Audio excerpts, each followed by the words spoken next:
I'm your host, William Beem. Welcome to the Photo Flunky Show, episode 15.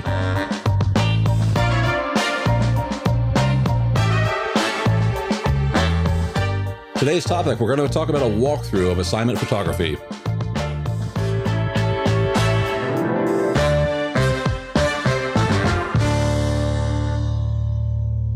Hi, thanks for joining the show. You can find the Photo Flunky Show at photoflunky.com. Show notes for this episode are going to be available at williambeem.com/episode 15. Okay, before we get into our topic, I'm going to announce a little bit of a change of format and schedule.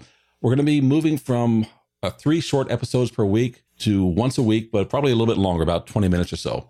And that'll be happening. We're going to start coming out on Wednesdays. So this week, you're going to have a show on Monday. You're going to have a show on Wednesday. There'll be nothing on Friday. And then following the next week, Wednesdays from then on out. All right. Today, I've got a guest. Actually, it's my wife, Lee Beem. Hi. And Lee recently had an article to do about the Epcot Flower and Garden Festival. It's an annual event at Walt Disney World, and she was able to make it there for the first day. So she had an assignment to write for one of our other sites. It's called orlandolocal.com. And we wanted to go and do a review for that. So basically, I kind of wanted to do an interview with Lee over what she did to prepare for it and how she handled her assignment. So let's start off with that. What did you do to prepare? How do you get ready for doing this assignment? Well, this was a bit tricky for me in a way. It was a great adventure and a wonderful experience, but I've never done anything like this before. I've never done an assignment with any kind of formal structure to it. So I really had to decide what I wanted from the article and work backwards from there as to what I was going to cover. Okay, so that's a good point. It's like this is your first time doing it, and I've kind of thrown you into this as far as writing the articles and doing the photography for it. You've been to Disney many times doing photography, so you've got your own style and you know what you like. But when you want to do it for this, and it's a review that other people are going to be coming back and reading, how did that kind of change how you get ready for it? It was very different because I wasn't planning to go and do and experience things in the same way. I needed to capture things visually and get the information about it and then be able to relay that to people in text and with photographs. So it's quite different to just doing your own thing and planning what you want to kind of cover and experience for the day. Okay, so you walk in the park, you know you're going to be covering this for a review. What's going through your mind as far as, well, actually, let me back up a step. The night before or the time before, you know that you're going to be doing a review and there need to be photographs to go with it. What, if any kind of planning did you do for that? Well, actually, I ended up going through with friends. I was invited through the night before, so it was pretty short notice. So I had to decide what kind of gear I was going to take. Kept it very simple. I made sure that, the camera equipment was packed and ready and that I had everything I needed. And then I just gave some thought to the review and how I was going to structure that. And I had a list. I'd sort of set out categories. There were certain topics that I wanted to cover, and those were my key points. And I used them. It was kind of the structure that was going to be for the review was also the structure that I used as a basis for planning the day and how I was going to work around. Okay, what was the structure that you were looking at? Right. Well, I know that I've been to the Flower and Garden Festival before. I've enjoyed looking at the topiaries. I'm not a gardening person, but it really is something quite spectacular. Topiaries was one thing because they get so much attention. Kids, I've been going there since, daughter was really little. So I know how important it is to find things for kids to do. And I wanted to cover that. The food booths were something else I wanted to cover because that's the international side of it. I think Epcot tried to bring in a sort of culinary side to this, which in years, prior it hasn't always been a feature there. And I think it's a nice addition. So those were really the 3 main things that I had. And then merchandise, I beg your pardon. So there were 4 things. Okay. And so you said that you'd packed your gear before. How did you decide what you were going to select? Was it informed by what you wanted to take with you and the kind of photos you wanted to get? Or was it based on what kind of the story elements that you needed? A little bit of both. I have an advantage in that I've been to Epcot so many times. So I pretty much knew what to expect with focal lengths and things. 24 to 70 is a perfect walk around lens. I also took my 70 to 300. I shoot with a Nikon D7000, so it's a crop sensor. That's a nice little, zoom lens to use if you want to get in close. I ended up not using that at all, but that was in the kit. And then there was also I think it was a 35 millimeter f1.4. I just wasn't sure about indoor photos and lighting situations, so that was there in case. It was another one I didn't use, but those were the 3 lenses that went with me. So you get there, you walk in the park, and about what time did you get there? It was around park opening, maybe a couple of minutes after when I went through the gates. So the park opens up, but the whole park doesn't open up then? No, it doesn't. And does that affect it's got to affect your plan somewhat about how you're going to go about this. Oh, absolutely. Because I think Epcot had their, they've got the displays and things in the front parts of the park. You've got Interventions and Future World, west and east. You have got things there. You've got the butterflies on the go, and there's the kids' playgrounds in that part. World Showcase opens at 11. But I also knew that you can get, if you head out to the right and you go start with Canada, you can get as far as France before the park opens, because that's where the international gateway is. And they also happen to serve breakfast from the bakery. Although nothing is open, I knew I could get a head start there to beat the crowds and maybe work with slightly better daylight for the photos on that side. Well, that actually brings up a couple of good points. One, the crowd is going to be getting heavier, and the light is going to be changing through the day. So how did those factors influence what you were going to shoot and when you were going to shoot it? Well, obviously I couldn't shoot things the way that in the same order that they were going to appear in the article and the walkthrough. And I think that's the challenge. I accepted there was going to be a lot of backtracking. I wanted a quick start in the front of the park because the kids' playground was there. I wanted to get photos of the kids' playground, but I also wanted to be sensitive to the fact that, people don't want their kids photographed and put up on a website. I wouldn't want that for my little ones, and I wasn't going to do it for anybody else. So to be able to get there when it was quieter, I needed to get an early start. So that was, I think, my second stop after the butterflies on the go. And then I headed around to the right, and I did the first side of World Showcase for topiary photos, headed back and waited until I worked around the front of the park again until they opened up World Showcase at 11. Okay, so you mentioned the kids and the areas that they've got for them. Is that part of your audience that you did? Is it not necessarily the kids so much, but are you writing for people who are planning their trips? Or what exactly were you thinking that the people who read this are going to be looking for, and how are they going to use the information? Well, Disney attracts all kinds of demographics. You get adults, you get retired couples, you also get a lot of families, and many of those families have young children. It is really important because whatever you do when you've got little kids is kind of dictated by how happy they are. It is important that they have somewhere to get out and stretch their legs, things to interest them. And I think Epcot can be a bit of a tricky park when it comes to catering for kids, in that it doesn't provide many rides. It's quite different to the other parks. So yes, I think to cover that was very important to me, having been there from the days of having a very young child. And I also wanted to look more at the adults' experience because we've also enjoyed going there as an adult couple, and that's something quite different. So I think families, there's a heavy emphasis on families because I think it's a very popular family destination. But I also didn't want to exclude the couples like us. I don't want to say older people. Thank you for reminding me that I'm older. It sounds like when you're going out there, though, you're doing a number of different types of photography. You mentioned the food, so you've got food photography. You mentioned merchandise, so you've kind of got a little bit of product photography, and of course, then there's the event with the flowers and the gardening information and stuff like that. Let's start with the food. How did the food, when you look at it out at Epcot, they're serving it in these little cardboard boats. It's not exactly the greatest presentation in the world. So how do you take something like that and photograph it in a way that it looks interesting? I actually, knowing that this was going to be the case, because I've done the Food and Wine Festival many times before, I went around and sourced locations that had good backgrounds nearby to any food booths where I wanted to try something to eat. And then once that food booth had opened, there was a bit of cloud that was rolling in, dappled cloud over the sky, which was quite helpful through the day. So there were times when the cloud would roll over the sun and it would soften the light. So I was literally watching the cloud, finding somewhere where I could take a photo with a background, over a flower bed or a table that kind of looked out over the lagoon or something. And then ordering the food and rushing out there to get to my spot to take the photo while the light was good. So yeah, there's a bit of legwork involved, and it's kind of funny. So when you're finding these locations with a background, what are you looking for? What's a good background for the food photography?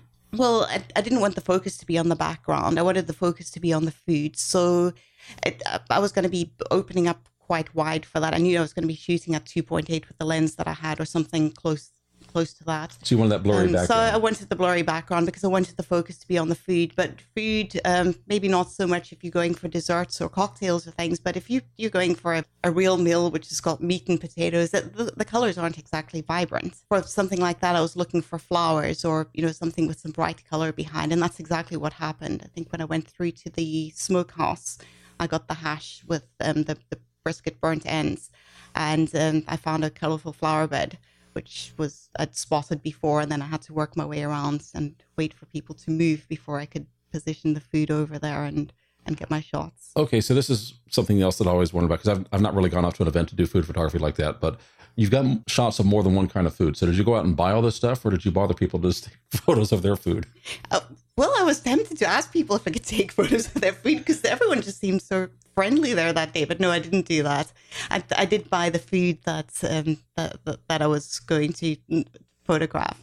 It would have been helpful to have had more people there, though, to get more food shots, because you can eat so much in a day, and especially when you're trying to time it between the later opening of these outdoor kitchens, as Epcot's calling them. That you've got the daylight that you're working with, and crowds and everything. So it would have been great to have some more people. Okay, let's move on to some of the merchandise. That was important to you because that was part of the article. You knew that people were going to be interested in that. So how did you kind of set those shots up? Really, it was just inside stores. Disney's got a list of locations that's all on the map and on the passport, which kind of made it easier. I didn't have the passport the night before. I didn't really have time to go through any of that, but it was something that I picked up first thing in the morning and made sure that I knew where these special locations were. So you mentioned the passport, so that's telling you what is where, or what? The passport is, if you're familiar with the Epcot World Showcase passport, it's something similar, but this one is free, and it really gives you a neat little breakdown of everything that's offered and the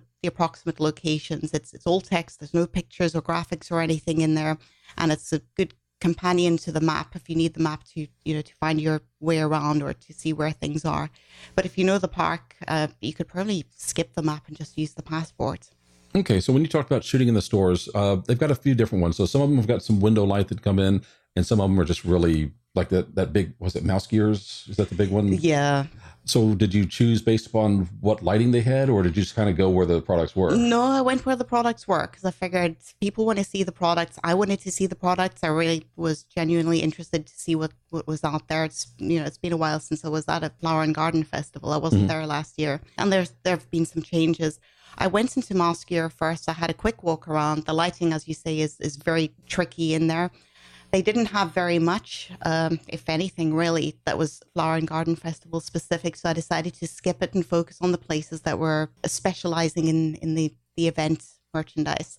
Now, Port of Entry is a fixed store. That is a standard feature there. It's always there. It's permanent. And they had some beautiful displays.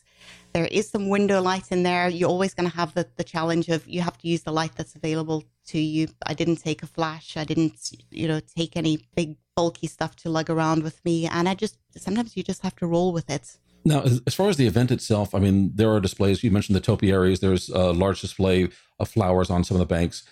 How did you go about looking at what am I going to shoot that's large scale, big wide angle shots versus getting down to narrows? I know, of course, you love your detail shots. I do. So how did you come up with a balance of, basically big to small? Sometimes the situation dictated it. Sometimes I wanted to go big and I went smaller because I didn't want to get, I was trying to avoid people in the shot. And I'm not saying trying to avoid the appearance of crowds, but sometimes there could be one or two specific people standing right there and they're just in a bad spot. They're up close to the lens and you just need to zoom in a little bit to move them. Sometimes you can move yourself and sometimes you just have to adjust your focus. I do like my detail shots, and I think that's something that I loved about the food photography and the merchandise shots. I like to get in really tight, sometimes too tight for my own good. I also realized that people need an overview because you need to have some perspective. So for the topiaries and things like that, or if I wanted to show sort of relative to where you were in the park, then I sort of zoomed out a little bit to give a bit of perspective. Okay, well, that actually kind of brings up an interesting point to me, because one of the things we know just from our own experiences of going out there is like you started off at 9 a.m. when the park opened, and you were there until what, about sunset or a little after? Yeah, it was about 6:45 when we left. So even though this was a weekday, as the day goes on, the park gets more and more crowded, and the light is shifting, as the sun's traveling across the sky. How do you work with that crowd? How do you eliminate distractions and still work with the light, under those changing conditions? Well, this is where a bit of planning came in. I knew that merchandise photos were going to be available throughout the day. It's much easier for those tight detail shots not to worry about the crowds. Your biggest concern is not being inconsiderate and standing in front and blocking access to somebody who wants to look at the same section where you're trying to take photos. So what I did was things like taking photos of the topiaries and playgrounds, I tried to get that done first thing in the morning, which is why I did a head start going through Canada. First thing, there were people there, but it was by no means crowded and very easy to avoid people in the shots most of the time. There's the odd person that kind of doesn't bother me. It's a theme park. And then once World Showcase opened, I went around the other side and started in Mexico, and I breezed through there as quickly as I could, getting the topiaries before the crowds. And then I went around and dealt with the food, knowing that those were going to be detailed shots and I'd be able to zoom in enough that it wouldn't matter. Okay, so you were there pretty much all day long. You're moving around back and forth across the park because you're dealing with a crowd, you're dealing with the light changing. And that kind of brings me to something that's not really so much photography, but it's kind of a hard day. You're up and down, you're moving around in and out of crowds and people. How do you prepare for that? How do you dress for that, just as far as comfortable shoes? I mean, I had some running shoes on. I had the usual shoes that I use for working out, which are very comfortable and cushioned. So I did wear them that day. I tell you what, from sort of bending down and squatting to take photos and getting the right angle without being a nuisance, I felt my legs. I could barely move the next day. So after the next day and you're feeling your muscles kind of sore, is there anything you wish that you had done differently? No. Do you know what? Sometimes a little bit of pain and inconvenience is all part of getting what you want to get. And it was a wonderful day. The crowds were not bad at all. I think there was a lot of media there. A lot of bloggers were there. People were trying to get the opening day. The atmosphere was absolutely wonderful, and people were really friendly. They wanted to talk to each other. They wanted to stop and take time out and help. And, it was just a really pleasant day. Did you have anybody ask you if your camera takes nice photos? I did. Actually, they didn't ask if the camera took nice photos. There were people who would look at my camera and say, "Nice camera. Did you get any nice shots?" There were a couple who actually asked if they could see what I got.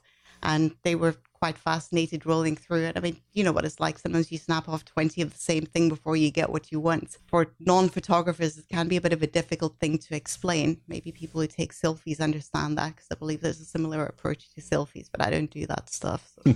Okay, so you had a whole day out there. You knew what your article was going ahead of time. By the time you got through with it, were you able to get everything that you wanted in your assignment, or was there anything that you kind of said, I wish I'd done that? There was stuff that I wished I'd done, but I also knew going in there that to get the shots that I wanted and to do them the way that I wanted them, there was going to be a trade-off. There's always a trade-off. So, for example, there were 2 kids' playgrounds. I was going to have time to photograph one. I picked the one that I thought looked the most interesting because I think I picked it because it opens from park opening until park closing, and I thought it was a nice little option. So that was, I missed the playground on the other side. There were a few things that I missed. There were some topiaries that I didn't get around to, but you can't do everything on every trip. And I think if you accept that, you can focus on the things that are important and do them well. So basically you had your priorities and list of these are the things I must do. And then these are kind of like optional shots. I'd like to get to them, but if I don't, I've already got my must-haves in place. That's exactly how it works. I mean, it was the same thing with the food. There was a bit of a hitch late afternoon with the service. I'd only taken cash with me, and their system went down, and they could only take credit cards or I think it was the dining plan.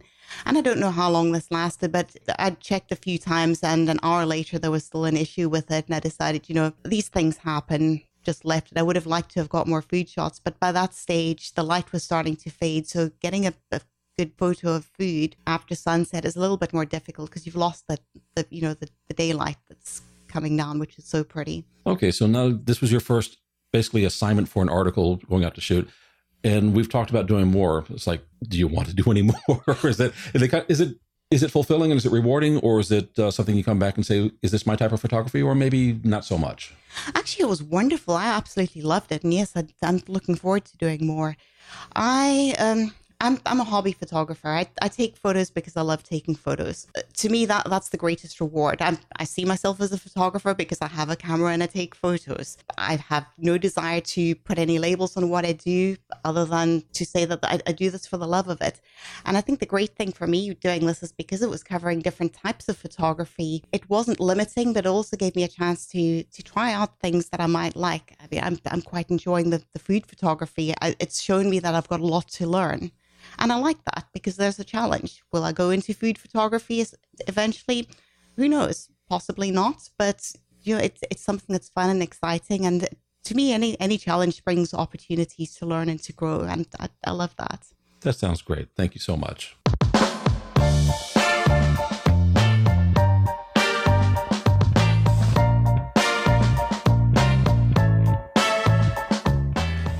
Thank you for listening to the Photo Flunky Show. You can find show notes available at williambeam.com/episode 15.